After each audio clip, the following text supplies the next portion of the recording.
네, 여러분 안녕하세요. 오늘은 시사 365 16호 출퇴근 및 심야 시간대 집회와 시위 제한 추진이라는 거 한번 수업해 보도록 하겠습니다. 일단은 제목에 집회가 나오죠. 이 집회라는 게 민주주의 사회에 있어서 굉장히 중요한 요소입니다. 그렇기 때문에 이렇게 집회 같은 걸 제한한다 했을 때 큰 논란이 일어날 수 있어요. 발문을 먼저 한번 읽어보도록 하겠습니다. 정부와 여당은 불법 전력이 있는 단체의 집회 시위, 출퇴근 시간대 도심의 집회 시위, 그리고 심야 시간인 0시부터 오전 6시 집회 시위를 금지하기 위한 법률 개정을 추진한다고 발표하였다. 봅시다. 일단은 오늘부터는 좀 판서를 좀 더 예쁘게 하기 위해서 이런 식으로 밑에서 의자를 하나 마련을 해가지고 이렇게 위에 올라가가지고 쭉 판서를 하면서 진행을 해보도록 하겠습니다. 일단은 뭐가 중요하냐면 발문을 읽었을 때 정확하게 어떤 시위를 제한한다는 것인지 굉장히 알기 어렵거든요. 해서 첫 번째로 파악해야 하는 게 그겁니다. 이렇게 판서 보일까? 조금 써야 되나? 자, 시위 제한 유형에 대해서 먼저 해볼게요.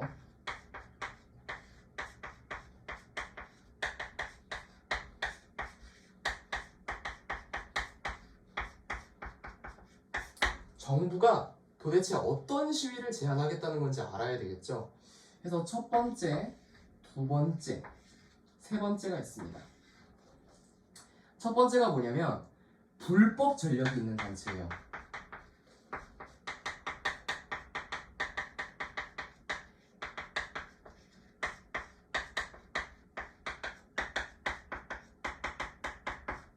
두 번째가 출퇴근 시간대 도심의 집회 시위입니다.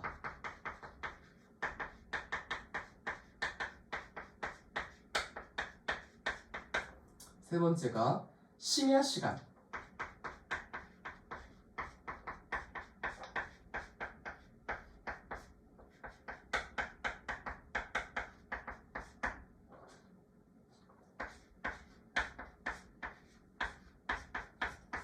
이런 식으로 총 세 가지로 구성이 되어 있는데 첫 번째로 불법 전력이 있는 단체, 그러니까 가령 범법 행위를 저지른 적이 있다든지 고성방가로 소란을 일으킨 적이 있다든지 이런 단체들이고, 두 번째는 출퇴근 시간대, 사람들이 출퇴근해야 되는데 거기서 시위를 벌이고 있으면 출퇴근이 어려워지고 출퇴근하는 사람들이 굉장히 출퇴근하기 어려워지겠죠. 그래서 그런 것 때문에 2번. 3번은 심야 시간대, 사람들 다 잘 시간인데 막 시끄럽게 이야기하면 곤란할 수 있으니까 심야 시간대 해가지고 이렇게 세 가지를 금지하겠다는 거예요. 해가지고 각각 왜 금지하는지 이유도 한번 생각해 봐야 되겠고, 쭉쭉 내용을 풀어나가면서 반드시 머리 염두에 두고 있어야 되는 부분입니다.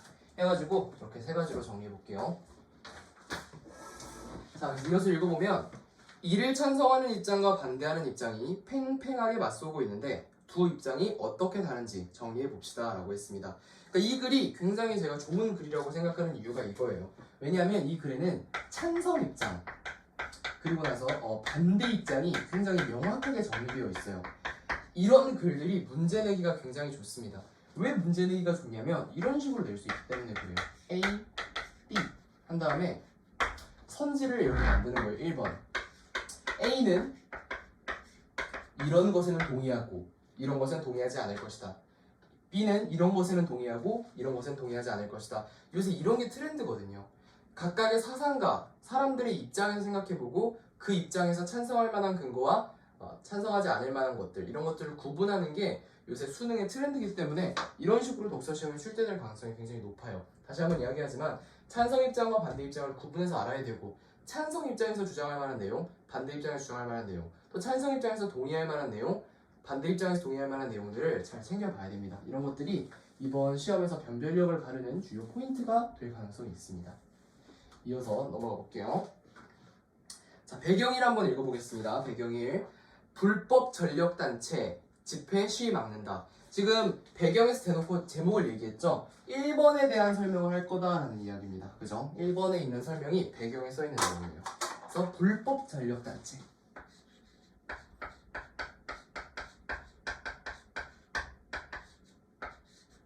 여러분, 시위에서 불법이라 그러면 어떤 게 떠오르세요? 사실상 이게 우리나라의 시위에서는 막 그 정도로 심각한 불법은 없습니다. 폭탄 테러를 한다든지 혹은 시위를 빙자해서 살인을 한다든지 강도를 한다든지 실제로 옛날에 BLM 운동 같은 경우 아십니까? BLM 운동. 이 Black Lives Matter, 흑인의 삶도 중요하다, 이런 운동 같은 경우는 이 시위를 빙자해가지고 굉장히 폭력적인 소요 사태가 일어나는 경우가 많았어요. 하지만 뭐 아직까지 한국에서는 뭐 그런 사례는 없고요. 그런 이야기가 아니라 가령 술을 먹고 고성방가를 한다든지 쓰레기를 무단 투기한다든지 뭐 그런 것에 대한 불법 전력을 이야기하는 거라서 뭐 그렇게까지 뭐 극단적으로 생각하면서 읽을 필요는 없습니다. 정부와 국민의힘이 불법 전력이 있는 단체의 집회 시위, 출퇴근 시간대 도심의 집회 시위를 제한하는 방안을 검토한다. 참고로 이야기하면 이런 시간 시위 제한 같은 경우는 바이 정부라고 했기 때문에 다 어디겠어요? 당연히 다 국민의힘에서 전부 국민의힘에서 제안하는 내용이에요. 지금 집권 여당이니까, 그죠? 이와 함께 심야 시간인 0시에서 오전 6시 집회 시위를 금지하기 위한 법률 개정도 추진한다. 지금 제가 여기서 아까 1번, 3번으로 정리했던 내용 전부를 다시 언급해 준 겁니다. 24일 국민의힘에 따르면 이날 국회에서 열린 공공질서 확립과 국민권익 보호를 위한 당정협의회에서 이 같은 방안이 논의됐다. 참고로 이 당정협의회라는 것도 좀 알면 좋은데 밑에다가 써도 보이겠죠? 이 당정협의회 혹시 모를 수도 있을 것 같아서 당정협의회가 뭐냐라는 겁니다. 당정협의회는 쉽게 말하면 이거예요. 우리가 국회가 있을 거 아니에요. 큰 개념에서 국회가 있단 말이에요, 그죠? 이 국회라는 큰 개념에서 각각의 정당들이 모여서 자신의 의견을 이야기하고 표결하는 과정을 거칩니다. 그랬을 때 이렇게 국회 내에서도 의견이 쪼개질 거란 말이에요, 그죠? 의견이 쪼개지겠죠. 가령 A당, 그죠? B당, C당, D당, E당이 있다고 치면은, F당이 있다고 치면은 각자의 의견이 다 다른 것을 각각 이야기한 다음에 표결을 해가지고 가령 C당이 낸 의견이 채택되었습니다.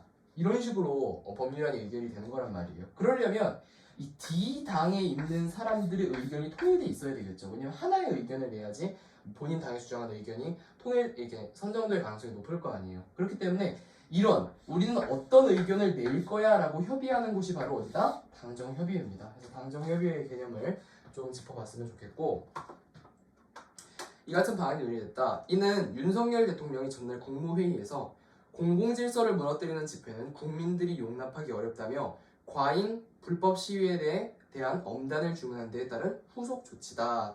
이렇게 얘기했습니다. 자, 그러면 이게 또 어려운 용어들이라서 제가 좀 이야기합니다. 국무회의란 또 무엇인가라는 겁니다. 이 국무회의는 좀 다른 거예요.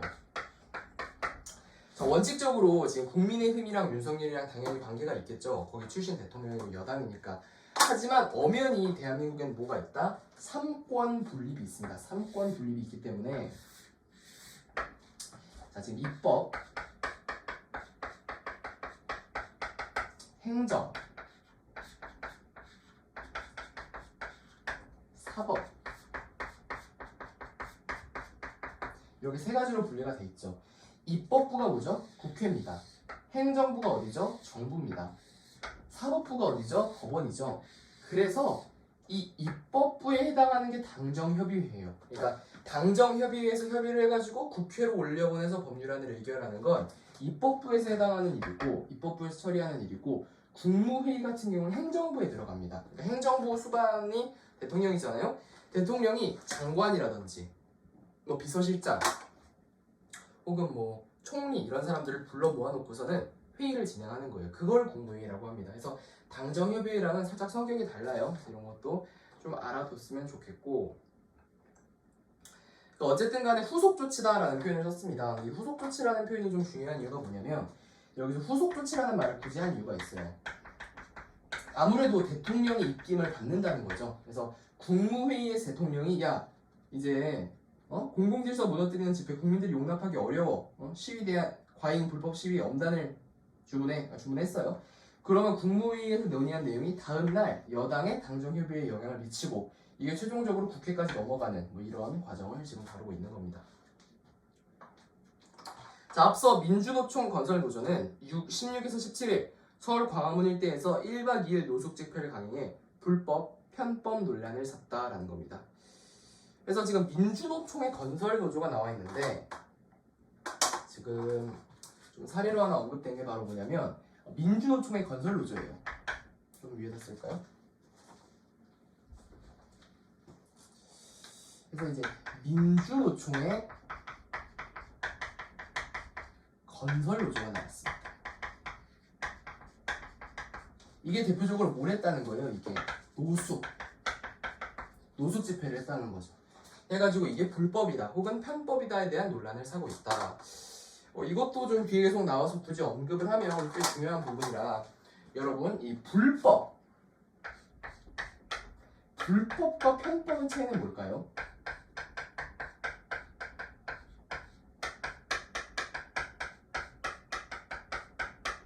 이것도 한번 좀 생각해 봐야 돼요. 왜냐면 그래야지 뒤에 내용을 좀 이해하는 도움이 돼서. 이 불법이라는 거는 하면 처벌을 받는 행동을 이야기합니다. 하면 진짜 형사적인 처벌을 받는 거예요. 가령 강도, 은행 강도. 총을 들고 은행에 들어가서 은행을 털었어요. 이거는 법에 어긋나는 행동이죠. 처벌을 받아서 감옥에 가잖아요. 혹은 뭐 노상방뇨, 길거리에서 뭐 대변을 갑자기 봤어요. 그럼 이런 것들은 법에서 그렇게 하면 안 된다고 규정을 해놨겠죠. 근데 그걸 어겼잖아요. 그러니까 법을 어겼기 때문에 이건 법적으로 처벌을 받아요. 하지만 편법은 약간 법망을 교묘하게 벗어나가는 느낌이 납니다. 예를 들자면 대표적인 뭐 사기 같은 게 대표적으로 그렇죠. 사기도 뭐 불법인 사기가 있겠지만 교묘하게 법의 허점을 이용해가지고 돈을 뜯어낸다든지 이런 것들을 편법이라고 하는 거예요. 흔히 뭐 편법이다 어디서 많이 나와요? 보통 수학 문제 같은 거 풀 때 많이 나오지 않습니까? 수학 문제에 정석적인 루트가 있겠죠. 하지만 이렇게 피해가지고 가는 거예요. 이런 걸 편법이라고 하는 거죠. 해가지고 엄밀하게 이야기하면 편법은 법에 저촉되는 사항은 아닙니다. 다시 말해서 편법을 했다 그래서 잡혀가진 않아요. 이런 것들을 좀 기억을 해두고 왜 이야기를 굳이 하냐면 여기서는 분명히 뭐라 그랬냐면 불법 전력이 있는 단체를 시위를 제한하겠다고 한 거예요. 편법을 하는 단체를 제한했다는 건 아니에요. 그래서 보통 불법을 하게 되면 뭘 받죠? 제한을 받게 됩니다. 제한. 그래서 이제 시위를 못 한다는 듯이 제한을 받게 되지만 편법을 하게 되면 뭘 받게 되죠? 비판을 받게 됩니다. 비판. 무슨 말인지 알겠죠? 편법을 했다고 해서 이렇게 제한을 받진 않아요, 여러분. 그죠? 여러분 수학 문제 푸는데 뭐 서술형이 아니라 객관식에서 뭐 로피타를 썼다고 시험 문제를 틀리게 하진 않잖아요. 그런 것처럼 하지만 뭐 나름 학원 가서 비판을 받을 수 있겠죠. 이런 식으로 편법이라는 거는 뭔가 제한을 받을 만한 사항은 아니다라는 거를 제가 다시 한번 확고하게 설명을 하는 거예요. 다음을 보면 윤재옥 국민의힘 원내대표는 이날 협의회 후 기자들과 만나 불법 전력이 있는 단체가 이번 집회와 같이 타인의 법익이나 공공질서에 직접적으로 위협을 끼칠 것이 명백한 집회 시위는 제한하는 것을 검토하겠다. 이어 출퇴근 시간대 주요 도심의 도로상에서 개최하는 시위 집회 역시 신고 단계에서 제한할 수밖에 없다. 야간 문화재를 등장한 집회나 편법 불법 집회에 대해서도 법의 취지에 맞게 적극적으로 해석할 필요가 있다. 이게 너무 중요한 얘기예요. 지금 이 문단에서 설명할 게 엄청나게 많아요. 지금 거의 하루 종일 설명해야 될 정도예요. 하나하나 보겠습니다. 일단은 한 줄 한 줄 갈게요. 다시 윤재옥 국민의힘 원내대표부터.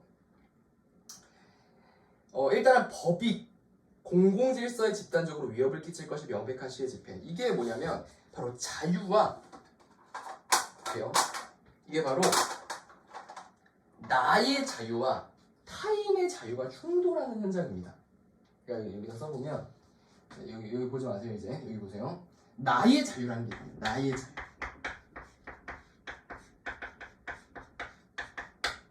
그죠? versus 타인의 자유가 있단 말이에요. 그러니까 나의 자유, 개인의 자유를 과연 어디까지 보장을 해야 되느냐예요. 여기서 들어가는 게 바로 뭐냐면 법익이라는 단어가 나오는 겁니다.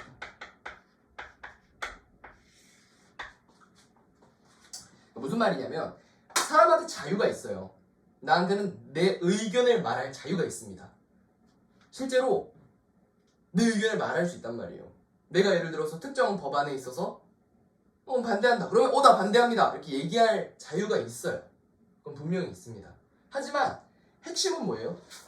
나의 자유가 타인의 자유를 침해하면 안 된다는 거예요. 그러니까 가령 여기서 우리가 이런 예시를 말이라는 나는 발언의 자유가 있다라는 걸 주목해서 한번 이야기를 해볼게요. 난 말할 자유가 있어요. 하지만 내가 예를 들어서 이런 말을 했다고 쳐봐요. 지나가다가 어떤 여자를 보고 야, 너 되게 못생겼다 이렇게 얘기했어요. 근데 이거는 분명히 나에 있어서는 자유란 말이에요. 난 이 사람을 못생겼다고 생각했고 그거에 대해서 비난한 거란 말이에요. 근데 이것으로 인해서 타인의 자유가 어떻게 됐어요? 침해됐다고 이야기하는 거예요. 그거를 논하는 게 바로 법익적인 관점입니다. 그러니까 내가 단순하게 뭐 가령 뚱뚱한 사람이 있어서 너 뚱뚱해 이렇게 얘기했어요. 이렇게 얘기하는 게 문제가 될 수 있다는 거예요. 왜? 나는 이 사람 뚱뚱하다고 생각하고 말하고 싶으니까 난 말할 자유가 있어. 하지만 타인의 자유, 다른 사람에게 있어서 다른 사람의 발언으로 인해 기분 나빠하지 않을 자유가 있단 말이에요. 이 사람도. 이런 것들이 침해되는 거예요. 그래서 이런 것들을 다투는 게 대표적인 법적 싸움의 예시입니다. 지금 방금 이야기한 건 아주 사소한 부분이었지만 어느 정도 성문화도 돼 있을 거고 이런 것들을 다루는 게 대부분 소송의 절차예요. 많은 소송이 대부분 이런 걸 다투는 거예요. 막 부동산 문제도 그렇고 뭐도 그렇고 대부분 다 나의 자유랑 타인의 자유가 법익적인 관점에서 겹치느냐, 뭐 이건 내 자유냐, 이건 네 자유냐 이런 것들을 논의하는 게 보통 소송입니다. 그래서 첫 번째 이런 것들을 좀 잘 알아야 되겠고, 그래서 두 번째 봅시다. 이어 출퇴근 시간대에서 신고 단계에서 제한할 수밖에 없다. 이걸 이해하려면 집회의 원리에 대해서 알아야 돼요. 과연 이 집회가 뭐냐, 그죠? 과연 이 집회란 어떤 방식으로 이루어지는 것이고, 그다음 또 시위는 뭐냐? 시위는 또 어떻게 이루어지는 것이냐? 일단 결론부터 이야기하면 집회랑 시위는 뭐 크게 다를 게 없습니다. 사실상 그냥 같은 개념이라고 봐도 돼요. 그런데 얘네들은 내가 마음대로 집회를 하고 싶다고 해서 집회를 할 수 있는 게 아니에요. 물론 1인 집회는 1인 시위 같은 경우는 신고를 안 해도 됩니다. 그러니까 쉽게 말해서 여러분 그런 거 봤죠? 여기다가 뭐 이렇게 뭐 이상한 거 써놓고 막 팻말 들고 마스크 쓰고 막 검은 모자 눌러 쓰고 이러고 있잖아요. 우리 아들은 살인자가 아닙니다. 뭐 이런 것들. 이런 거는 언제 어디서나 해도 돼요. 뭐 본인 남의 사유지에 들어가는 게 아니라면 내가 예를 들어서 억울하게 재판을 해서 억울하게 손해배상금을 뜯겼어요. 그러면 내가 법원 앞에 가가지고 나는 뭐 성희롱을 하지 않았습니다 이렇게 쓰고 하루 종일 서 있어도 돼요. 이게 집회나 시위의 성격을 띠죠. 혹은 이렇게 얘기해도 됩니다. 나는 안 했습니다 얘기를 하더라도 이런 건 괜찮다는 거예요. 1인 집회는 신고를 안 해도 돼요. 근데 2인 이상서부터는 반드시 신고를 해야 됩니다. 이거 신고 안 하면 불법이에요. 근데 여러분 굉장히 중요한 사실이 뭔지 알아요? 신고라는 개념이랑, 잠깐만 이거 보이나? 글씨를 내가 작게 쓰는 것 같아가지고 잘 보이네요. 신고라는 개념이랑 허가라는 개념은 상당히 달라요. 굉장히 중요한 내용이에요. 신고라는 개념이랑 허가라는 개념은 다른 거예요. 이게 바로 중요한 맹점입니다. 신고는 뭐냐면 의사를 통보하는 걸 얘기해요. 통보. 얘는 사실상 통보에 가까워요. 무슨 말인지 알겠습니까? 내가 통보하는 거예요, 말이야. 이런 거지. 자, 비교를 해봐요. 내가 화장실에 가는 상황이에요. 그럼 친구한테 뭐라 그래? 나 화장실 좀 갔다 올게. 이건 상대방한테 허락을 받는 상황이 아니잖아. 그래, 화장실 갔다 오렴. 이렇게 얘기 안 하면 못 가는 게 아니잖아요. 그러니까 내가 같이 걷던 중에 화장실을 가겠다고 이 사람한테 이야기를 하고 갔다 오는 거잖아요. 그러니까 이런 건 신고의 형태죠. 통보에 해당하는 거예요. 근데 내가 친구한테 돈을 빌릴 때는 야, 100원 내놔라. 이거는 내가 무슨 뭐 이러면 안 되잖아요. 이건 갈치잖아요, 갈치. 100원 좀 줄 수 있어? 알았어. 이거는 내가 요청을 했고 얘가 허가를 안 해주면 100원을 못 받는 부분인 거예요. 무슨 말인지 알겠죠? 내가 100원 좀 줄래? 싫어. 그러면 가야 되잖아요. 그러니까 이거는 허가라는 거예요. 즉 시위는 허가가 아니라는 거예요. 그러니까 내가 나라한테 야라 그러면 그런가 나라한테? 우리 단체가 20명인데 뭐 오늘 낮 1시부터 오후 7시까지 시위할게요. 오케이. 이렇게 넘어가는 거지. 시위해도 돼요? 안 될 것 같은데. 왜요? 이런 과정이 아니라는 거예요. 그러니까 나는 국가에 시위를 하는 사람은 단순하게 시위를 한다라고 통보를 하는 거고 국가는 그거를 그냥 듣기만 하는 거예요. 그런 느낌입니다. 그래서 이게 허가제가 아니라는 거. 허가제인 국가는 공산당 국가예요. 그래서 신고라는 거, 허가가 아니라 이런 걸 잘 알아야 됩니다. 다음으로 그래서 얘기하는 거예요. 신고 단계에서 제한할 수밖에 없다. 그러니까 사실 만약에 신고 단계에서 제한해야 한다면 이건 사실 신고가 아니라 허가제에 가까워지는 거라는 거예요. 지금 무슨 말인지 알겠죠? 신고가 아니라 어디에 가까워진다? 허가제에 가까워지는 것이다. 만약에 이렇게 된다고 하면. 왜냐하면 신고라는 개념 자체에 제한이라는 개념이 포함되지 않거든요. 그러니까 신고했다는 건 그냥 말하고 하겠다는 거예요. 그런 느낌인데 여기서 해석이 들어간다. 여기서 해석을 해가지고 제한하겠다는 건 좀 더 허가에 가까워지는. 그래서 지금 현재 흐름이 이게 나쁘다는 건 아니에요. 뭐 현 정부를 비판할 의도는 없습니다. 신고에서 허가로 넘어가고 있다. 그러니까 이런 느낌까지 찾아가면 난 좋겠어요. 그리고 나서 두 번째 보면은 야간 문화재를 빙자한 집회나 편법, 불법 집회에 대해서도 법의 취지에 맞게 적극적으로 해석해야 할 필요가 있다. 그러니까 여기서 빙자라는 말이 나오는데 빙자의 뜻을 설명하겠다는 것은 아니고 그랬을까요? 빙자라는 말이 나죠. 빙자. 그러니까 가령 집회 같은 거를 다른 식으로 빙자, 다른 걸 위장할 수 있다는 거예요. 사실 본 목적은 윤석열 타도 이런 집회를 하고 싶어. 근데 야 이걸 대놓고 밤에 하겠다 그러면 안 해주겠지? 그러니까 가령 시민들과 함께하는 뭐 연꽃 날기, 뭐 연등 날기 행사 이렇게 뭔가 제목을 달아놓고 한쪽에 연등 하나 해놓고 한쪽에서는 윤석열 타도 이러고 있는 거예요. 이러면 어떻게 되겠어요? 이건 사실 이거는 이 문화재, 즉 뭔가 축제를 빙자했지만 사실상 하고 싶은 얘기는 현 정부에 대한 비판이잖아요. 그러니까 이런 거는 빙자, 즉 이런 것도 강하게 제한하겠다 이런 말인 거죠.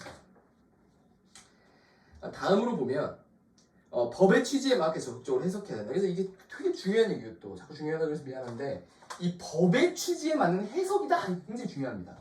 이 법의 취지에 맞는 해석.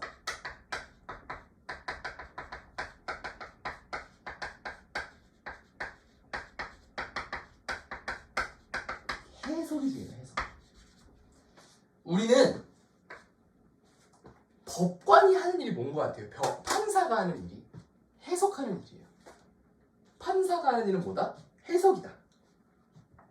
왜 그러냐면 사실 우리가 일상생활을 하면서 수많은 범죄가 일어나죠. 수많은 범법행위가 일어나는데 그거 하나하나를 다 기록을 할 수가 없단 말이에요. 법전에. 그럼 법전이 얼마나 많겠어요. 법전이 얼마나 크겠어요. 근데 그걸 다 가뜩이나 큰데 그러니까 가령 명예훼손 같은 것도 그래요. 모든 욕설을 다 기록할 수는 없잖아요. 욕설을 충분히 만들 수 있으니까. 그죠? 야, 너 진짜 뭐랄까? 야, 너 진짜 저기 멧돼지 같다? 이렇게 얘기하는 거랑 야, 너 진짜 돼지 같다? 이렇게 얘기하는 게 있다고 쳐봐. 멧돼지라고 하는 게 욕은 아니잖아요. 그러니까 이게 뭔가 욕설, 협박 이런 건 아니란 말이에요. 근데 막 게시판 같은 데다가 세준이는 멧돼지 이렇게 써놨어. 이거는 뭔가 문제의 소지가 될 수 있다. 이 재판에 넘어갔다. 그럼 판사가 어떻게 하는 거예요? 해석을 하는 거예요. 야, 이거 멧돼지라고 하는 거는 지금 이 세준이의 신체적인 약점인 뚱뚱하다라는 거를 부각해서 놀리고 조롱하려는 거네.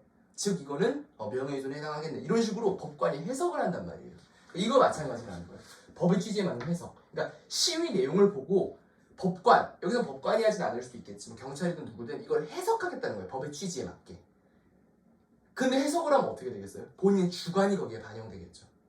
무슨 말인지 알겠죠? 그래서 뭐 이런 것들을 다 생각을 해봐야 되는 부분이라는 거예요. 그래서 이 부분이 아주 중요한 부분이다. 다음 읽어보겠습니다. 심야 시간대 집회 시위 금지를 위해서는 집회 시위에 관한 법률 개정이 이루어져야 된다. 법률 개정이 이루어져야 된다. 윤 원내대표는 이 같은 내용이 담긴 집시법 개정안을 2020년 6월 대표 발의했다. 같은 당의 권영세 의원은 소음 기준을 강화하는 내용의 집시법 개정안을 대표 발의했다. 윤 원내대표는 사생활 평온을 침해하는 유형의 소음도 집회 시위 소음 규제에 포함해야 한다는 의견 역시 있었다며 소음 기준을 강화하는 방안도 권의원안을 중심으로 논의하기로 했다. 해가지고 지금 원래 무슨 법안이 있었냐면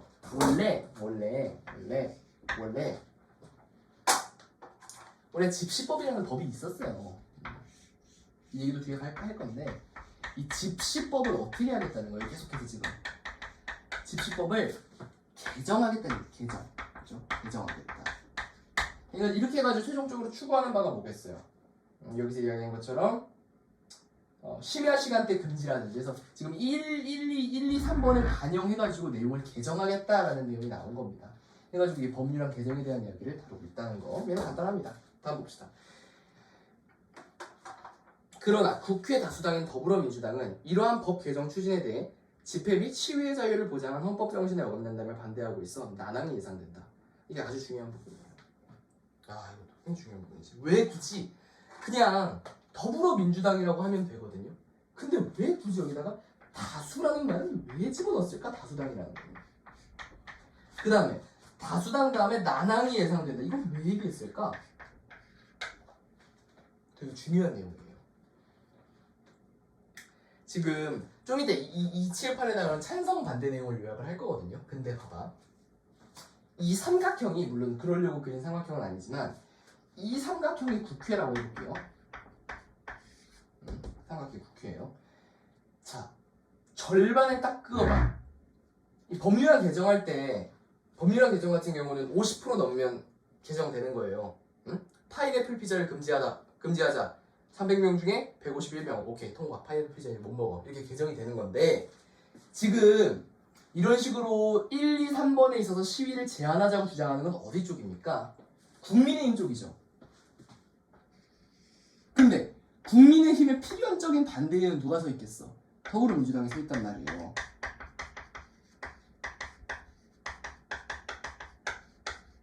근데 얘네들이 이걸 반대한대. 근데 더불어민주당이 뭐래? 다수당이래. 그러면 더불어민주당이 사실 좀 더 갖고 있는 거예요. 지분을. 국회에 대한 국회의 의석수를. 이게 더불어민주당이라고 하고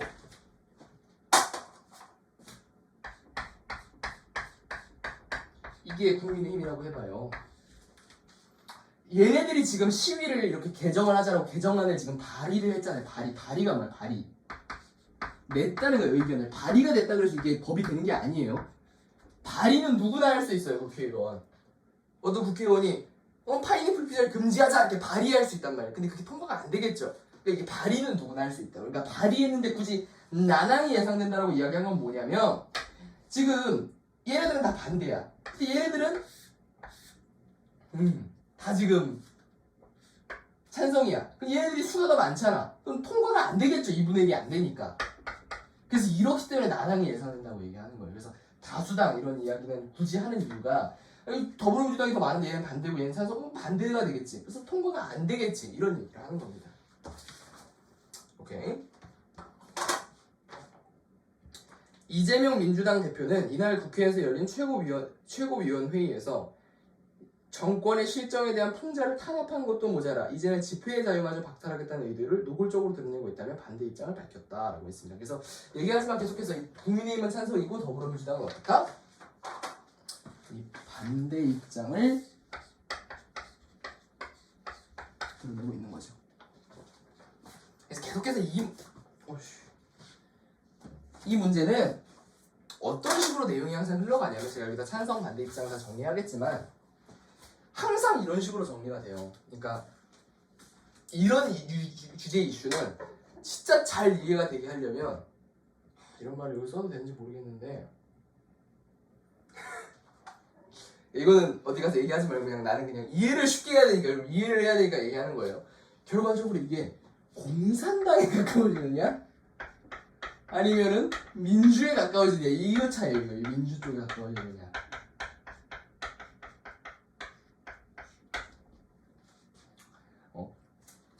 이런 이슈는 되게 이런 쪽이에요.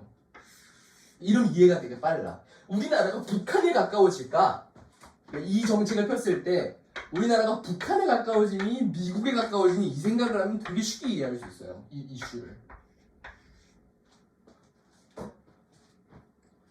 봐봐.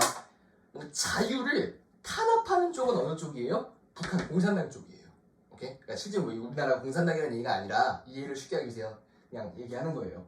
그러니까 약간 이게 추진됐을 때 우리나라가 북한처럼 될 것 같아라는 생각이 좀 이쪽인 거고 이쪽을 뭐라 그래요?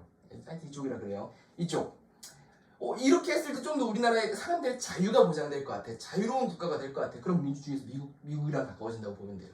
그러니까 지금 만약에 집회 같은 거 해가지고 집회를 제한하는 거는 자유롭게 못하게 한다는 얘기죠. 그러니까 조금 더 이쪽에 가까워지겠다, 그죠? 반면 이런 거 안 하는 민주당 쪽은 약간 이쪽으로 의견이겠다 해가지고 되게 이게 딱 나눠가지고 좀 이해를 하는 게 좋아요. 과연 이게 이 자유, 뭔가 집회의 자유 이런 것들을 보장하는 쪽으로 가는 의견인지 반대쪽으로 가는 의견인지, 그거 집회의 보장 이런 것보다는 다른 국민들의 걸 우선시하는 의견인지 해가지고 그러니까 조금 더 두 개를 좀 이런 식으로 구분하는 것도 나쁘지 않지 않을까. 이걸 추천하는 건 아닙니다. 그래서 이렇게 생각하면 좀 이해는 빠르다는 거죠. 자, 이제 본격적으로 아주 중요한 작업을 해야 돼요. 무슨 작업을 해야 되느냐? 이 의견을 완전히 철저하게 나눌 겁니다. 해가지고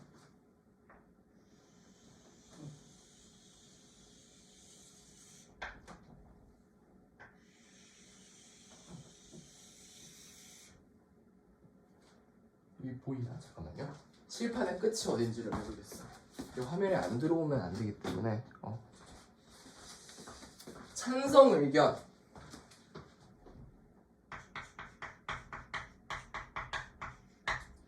반대 의견 해가지고 쭉 정리를 할게요. 의견을. 찬성 입장 봅시다. 시민의 고통을 주는 무법천지 집회 제한 필요하다. 제목부터 먼저 읽어보는 거예요. 자, 딱 봐도 어때요? 시민에게 고통을 주는 무법천지 집회 제한. 공산당이라 보기는 어렵지만 어쨌든 이런 뷰가 좀 부적절할 것 같은데. 전 보통 이렇게 이해를 해요. 약간 이쪽이구나 이렇게 하는데 이 상황에서는 사실 이게 사실 많이 추진하는 목적에 따라 다른데 지금 이거는 공산당이라고 보기에는 이렇게 하지 맙시다. 논란이 있을 수 있으니까 하지 않을게요. 취소.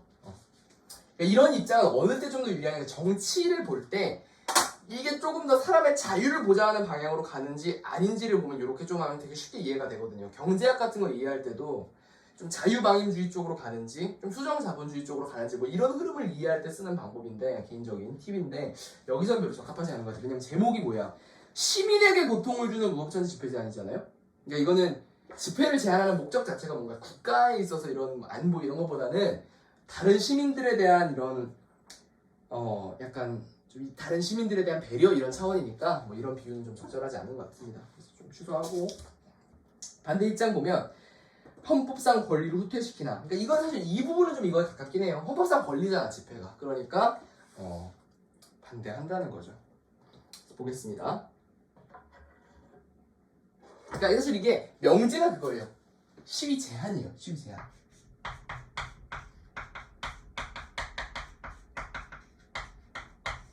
시위 제한을, 그러니까 뭘 찬성하는지도 되게 중요해요. 시위를 찬성하는 건지 시위 제한을 찬성하는 건지. 시위 제한을 찬성한다는 입장은 어떤 입장입니까? 그러니까 즉 시위를 제한하자. 밤 10시 넘어서 새벽 1시 넘어서 못하게 하자 뭐 이런 이야기죠. 볼게요. 시민에게 심한 불편과 고통을 주는 시위에 대해 정부와 여당이 여러 제한 조치를 추진할 것이라고 한다. 그죠? 이거는 계획인 거예요, 계획. 그래서 일단은 바로 못 쓰고 들어가야 돼요. 시위 제한 찬성을. 당연히 국민의힘 쓰고 들어가야 되죠.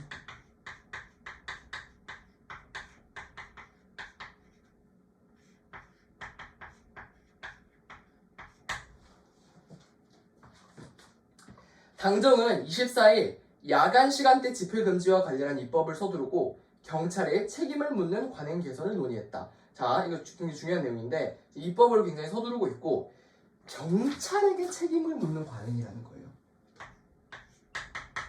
즉, 더 이상 경찰에게 책임을 묻지 않겠다는 거죠. 그러니까 무슨 얘기냐면 이게 다 제한에 해당하는 거예요. 예를 들어 이런 거예요. 시위를 할 때 어떤 사람이 그냥 피켓만 들고 서 있다고 신고를 했는데 갑자기 뭔가 흥분했어. 뭐 끌어와. 막 마음속에 끌어와. 그래서 갑자기 유리병을 들더니 건물을 향해 던졌어요. 그러니까 경찰이 그걸 보고 하지 마세요 하면서 밀었어. 근데 그 사람이 노인이야. 넘어져서 머리를 찍어서 다쳤어요. 경찰은 책임을 물리는 거야. 너 지금 사람 다치겠지 경찰. 당신 일단 그 월급 삭감하고 전부 배상해. 이렇게 얘기하면 경찰이 무서워서 시위를 제대로 제압하겠냐 이거죠. 위험 상황이 됐을 때. 그러니까 경찰에게 책임을 묻지 않겠다라고 하는 거예요. 이 부분 굉장히 중요한 부분입니다. 자, 불법 전력 있는 단체의 시위나 출퇴근 시간을 도시 집회에서 제한하는 거. 지금 같은 얘기 계속하고 있죠. 제가 미리 정리해둔 이유가 있어요. 지금 뭐 하는 거예요? 1, 2번 얘기한 거죠. 해서 뭐 계속해서 같은 얘기 할 거예요. 그래서 그냥 얘기하면 이거 무슨 얘기예요? 1에서 3번 못하게 하자 이 얘기입니다. 똑같은 얘기 지금 계속 반복하고 있는 거예요.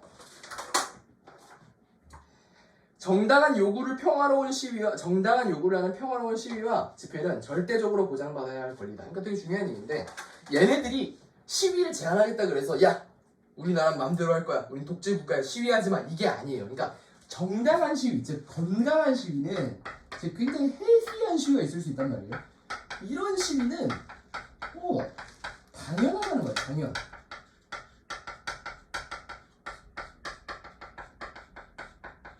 이런 건강한 시위는 당연히 보장받아야 될 부분이다. 그러니까 선지에서 이렇게 나올 수도 있어요. 이거에 찬성하는 입장은 시위 자체를 제한하는 걸 이러면 안 된다는 얘기예요. 건강한 시위는 괜찮다. 그죠? 하지만 시민 생활과 영업 활동에 극심한 피해를 주는 시위는 다른 국민의 권리와 자유를 분명히 침해하는 것이다. 그래서 이제 다른 국민의 권리와 자유를 침해한다. 이게 굉장히 중요한 쟁점인데 다른 국민의 권리와 자유를 침해한다는 거예요.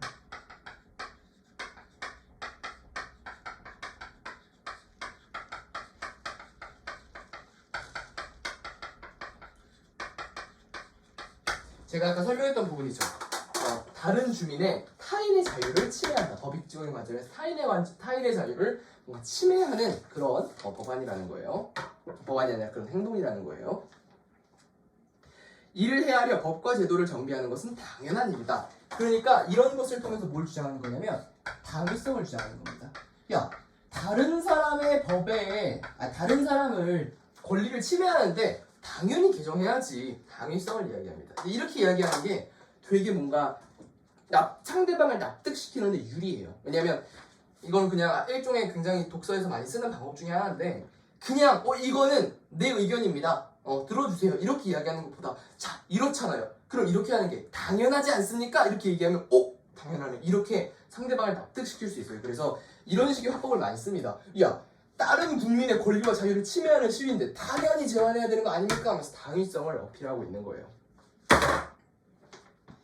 자, 이를 헤아려 당연한 일이고 헌법의 테두리를 벗어나지 않는 선에서 여야가 머리를 맞대 집회 시위의 자유를 보장하면서 국민의 피해를 최소화하는 합리적인 방안을 찾아야 된다. 그래서 여기서 뭐라고 얘기했냐면 봐봐요. 자, 여기서 뭐라고 얘기했냐면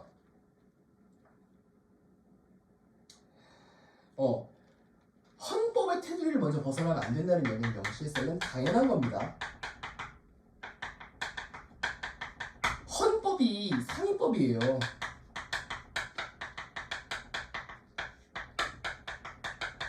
이때 법률은 헌법을 위반하면 안 돼요. 그렇기 때문에 헌법재판소도 있는 거고. 자, 그리고 나서 무슨 얘기했냐면 헌법 준수에 대한 이야기 했고 그리고 나서 또 뭐 얘기했어요? 여야의 합의를 통해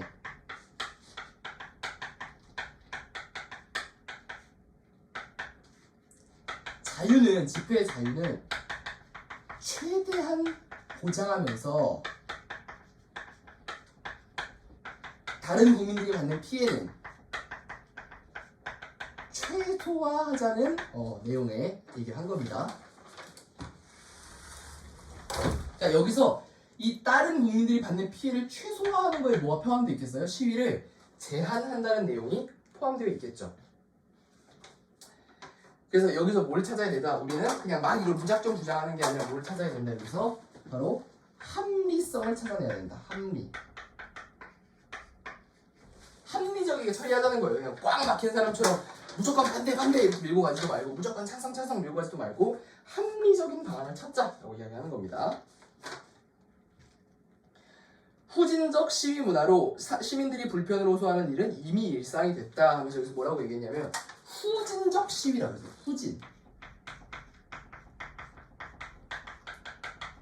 후진국이라고 들어봤죠? 이런 것으로 인해서 고통을 받는다. 그건 이미 데일리 라이프라는 거예요. 일상이 됐다. 지난주 민주노총 건설노조 또 나왔죠? 서울 도심에서 1박 2일 노숙 집회는 시민들은 물론 외국인에게도 부끄러운 현장이었다. 새벽까지 이어진 술판. 야, 씨, 이거 술도 먹었어. 자, 술 먹는 건 집회가 아니죠. 만취한 이들의 노상 방뇨.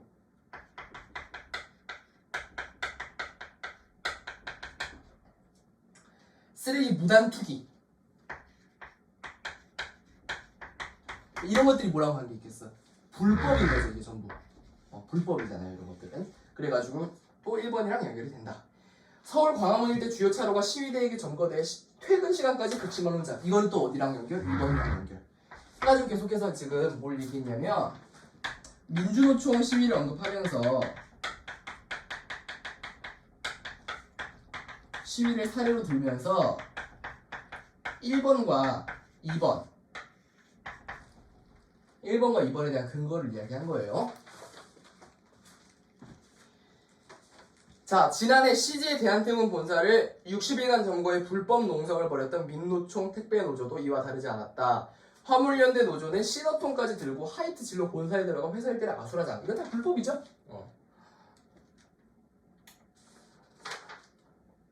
그런데도 경찰과 공군력은 무대응으로 일관했다. 시민들의 불편함과 불안을 이야기하는 노조 형태를 이제 바로 잡아야 된다. 해서 지금 뭐를 얘기했냐면 노조의 노동조합의 불법 시위를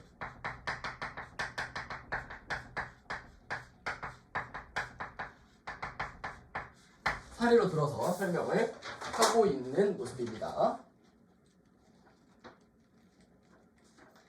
자, 봅시다. 심야 시간 집회 금지 관련된 입법을 지금에서 추진하는 것도 한참 늦은 일이다. 헌법재판소가 야간 집회 시위를 금지한 집시법 10조에 헌법 불합치 결정을 내린 것이 2009년이다. 이듬해 6월까지 대체 입법이 이루어졌어야 하는데 지금까지 국회가 손 놓고 있었다. 당시 헌재 의견은 해가 진 뒤 모든 집회를 불허하는 것은 과도한 만큼 보완이 필요하다는 취지였다. 되게 중요한 이야기인데 뭐냐면 이게 집시법이라는 게 옛날에 있었어요. 집시법이라는 게 옛날에 있었는데 이 집시법이라는 게 헌법에서 2009년에 뭐 판정이 났냐면 불합치 판정이 났습니다. 그러니까 집시법은 법률 아니겠죠? 국회에서 입법한 집시법이 불합치 판정이 났는데 이거의 의도가 뭐였냐 헌재에 그렇다는 것은 너무 과도하다. 해가 진 뒤에 모든 집회를 금지한다고 너무 과도해. 즉 어떻게 해라. 보완을 해라라고 이야기했어요. 근데 그게 언제였다는 거야? 2009년이었다는 거야. 즉 보완을 이야기한 헌재의 취지에 따라서 뭐가 이루어졌어야 된다? 대체 입법. 즉 다시 말해서 좀 이걸 보완하는 거지. 조금 수정한 대체 입법이 이미 진작이 이루어져야 됐을 부분이었는데 이게 안 됐다. 즉 이거를 지금에서야라도 다시 해야 된다라는 이야기입니다. 이렇게 정리하면 되겠어요. 자, 다 이해됐죠? 자, 그럼 다음으로 넘어갑시다. 시위 제한을 이번에는 반대한다. 시위를 자유롭게 해야 된다. 봅시다. 시위와 집회 금지, 경찰 면책, 헌법상 권리 후퇴시키라. 제목에서부터 벌써 나왔죠? 해고 싶은 말이 뭐겠어요? 너 이거 헌법상의 권리를 후퇴시키는 거야.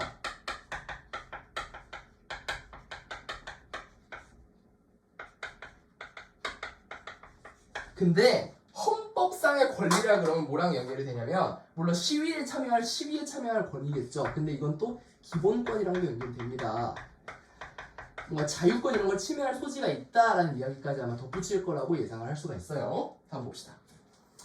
자, 정부 여당이 자정부터 오전 6시까지 집회 시위를 전면 금지하고 이거 몇 번이야? 3번. 경찰의 집회 시위에 대응해 면책권을 주는 방향으로 법률을 개정. 그러니까 4번도 넣을까? 4번도 넣을까요? 경찰 면책?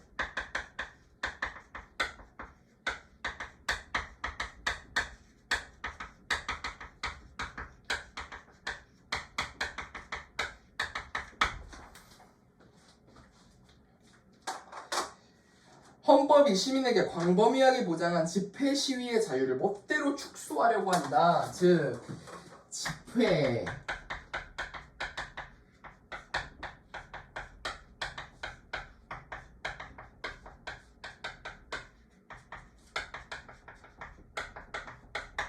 집회 시위의 자유를 축소하는 것이다. 당정은 집회 및 시위에 관한 법률 제10조에 0시부터 오전 6시까지 5개 집회 시위를 금지한다고 명시하는 방안을 추진 중이다. 윤재욱 국민의힘 원내대표가 2020년 6월 대표 발의한 개정안은 사안의 성격상 도둑이 필요한 경우에는 밤에도 집회를 열 수 있다는 단서 조항도 삭제했다. 이게 무슨 말이냐면 지금 그러니까 단서 조항 삭제에 대한 얘기가 새로 나왔는데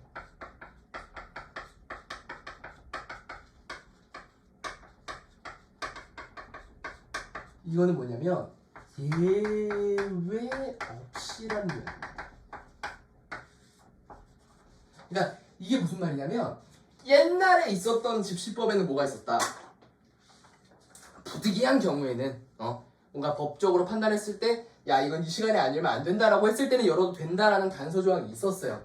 하지만 2020년에 발의한 건 뭐다? 예외 없이 전부 노 허용 없이 이런 것이 좀 다르다. 그래서 이러면 더 어떻게 된다는 거예요? 더 자유를 축소한다 했는데 이 자유를 더 많이 축소하겠죠.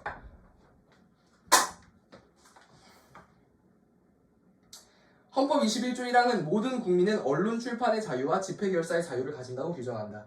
집회 시간의 시간, 장소, 방법, 목적을 별도로 제한하지 않는다.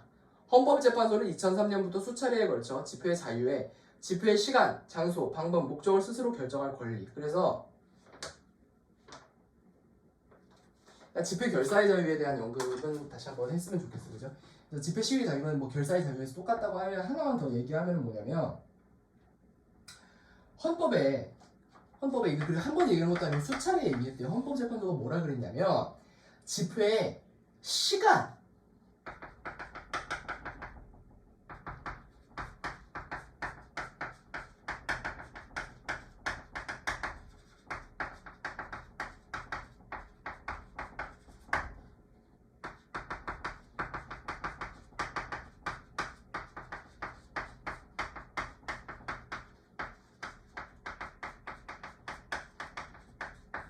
그러니까 집회의 시간, 장소, 목적, 특히 장소, 시간 이런 것들을 스스로 결정할 권리가 있다라는 것을 이야기했다라는 거예요. 무슨 말인지 알겠죠? 헌재가 2009년 해가 뜨기 전이나 해가 지는 후에 5개 집회 시위를 금지한다는 집시법 조항이 위헌이라고 결정한 것도 같은 맥락이다. 그래서 헌재는 이미 집시법에 대해서 뭘 판결을 냈었다? 위헌이라는 판결을 냈었다는 건데 이거는 이 사람 맥락이랑은 좀 달라요. 이때 헌재는 이 찬성 의견에서는 헌재가 보완이 필요하다는 목적으로 이야기하겠다고 했으나 여기서는 아예 그냥 원초적으로 위헌 판결을 냈다고 살짝 좀 뉘앙스가 다르게 이야기하고 있어요. 헌재는 대다수의 직장과 학교가 오후 6시에 마치는데 야간 집회를 금지하는 것은 실질적으로 집회 허가제, 바로 나왔죠? 집회 허가제 제가 얘기했어요. 집회 자유를 지나치게 침해한다. 헌재는 집회의 자유를 민주정치 실현에 매우 중요한 기본권 해서 집회가 뭐다? 집회는 민주정치 실현에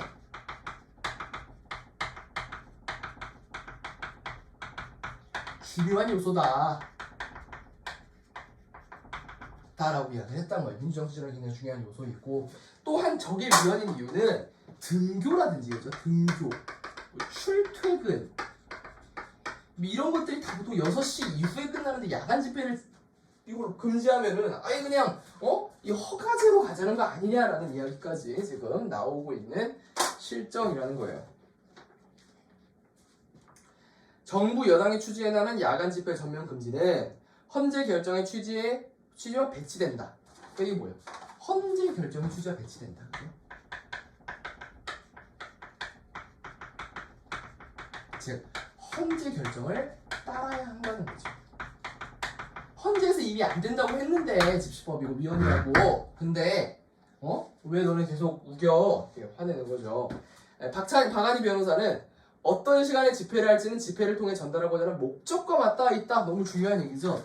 집회 시간은 뭐랑 맞닿아 있다? 집회 목적과 맞닿아 있다는 거에서 결부되어 있다. 그러니까 밤에 집회를 연다는 행위 자체가 뭔가 내포되어 있는 메시지가 있을 수 있다는 거예요. 근데 마음대로 이 시간을 정해버리면 안 된다. 그죠? 마찬가지로 집회의 본질과 관련된다. 즉 이게 뭐다? 집회의 본질과 관련된 지표의 본질과 관계가 있다. 그죠? 어떤 이유도 두지 않고 특정 시간에 지표를 금지하는 것은 위헌 소지가 있다고 뭘 인용했어요 지금? 그죠? 변호사의 의견을 인용을 했죠. 이건 뭐예요? 전문가의 의견이죠.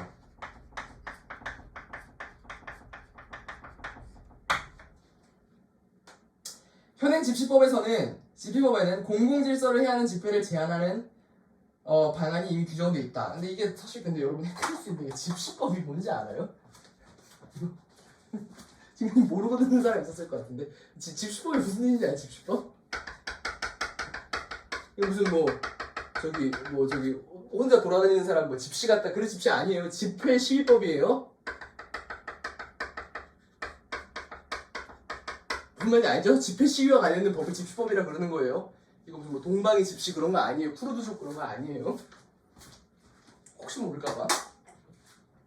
이미 집시법이 있겠죠 당연히. 그래서 공공질서를 해야 하는 집회를 제한하는 방안이 이미 규정돼 있다. 그래서 뭐다? 이미 집시법에 제한 규정이 있다. 이미 규정이 있는데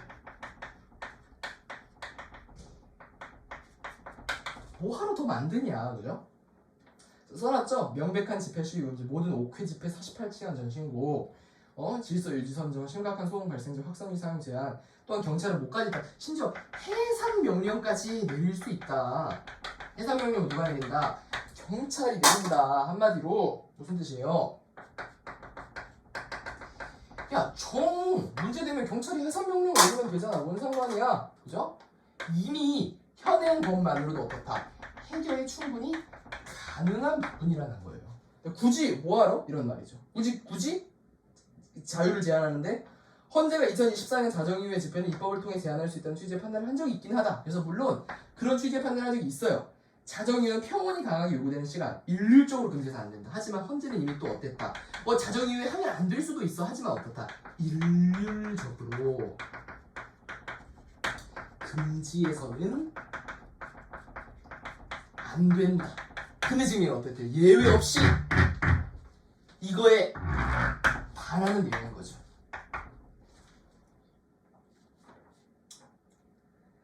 헌법의 원칙인 것이고 최소한도에 그쳐야 된다. 그죠? 제한은 최소한도에 그치는 게 원래 헌법의 원칙이에요. 정부 여당이 집회 시위 대응과 관련한 경찰의 정당한 공무집행에 대해 면책 조항을 만들겠다고 한 것은 정치적 수사에 불과하다. 헌재도 경찰의 정당한 공무집행은 헌법 정당에 해당해 대체로 이미 경찰의 면책 역시 타당하지 않아. 경찰은 이미 대체로 처벌이 안 돼. 대체로 처벌이 안 되고 있어. 이렇게 얘기하면서 반대와 찬성 입장을 둘 다 정리를 해봤습니다. 반대와 찬성 입장을 둘 다 정리를 해봤어요. 자, 이어서 보충 설명 한번 읽어보겠습니다.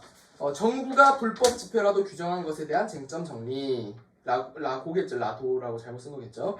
1박 2일 노숙 집회는 불법, 다툼의 여지가 있다. 건설노조는 서울 종로과 중구 일대에서 1박 2일 집회를 하겠다는 신고를 냈다. 그러나 경찰은 이틀 모두 오전 10시부터 오후 5시까지 허용했다.